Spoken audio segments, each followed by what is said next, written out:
ampleur.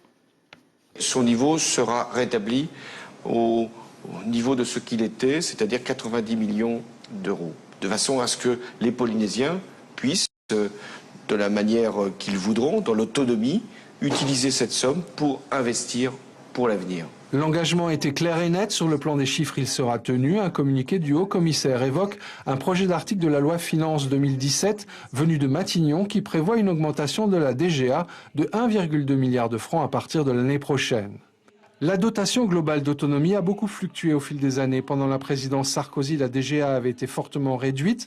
Le gouvernement de Manuel Valls avait procédé lui aussi à des coupes systématiques de 350 à 450 millions de francs chaque année, au point de tomber à 9,6 milliards en 2016. Ce nouveau coup de rabot de 476 millions avait été fortement contesté à Paris par les parlementaires polynésiens. Allez faire des économies ailleurs, mais pas là. Pas là, c'est tellement explosif.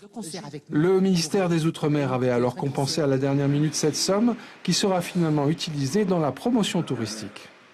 Je suis donc heureux, en ma qualité de ministre du Tourisme, d'accepter ces financements pour développer encore plus ce secteur d'activité qui est tellement important pour le pays.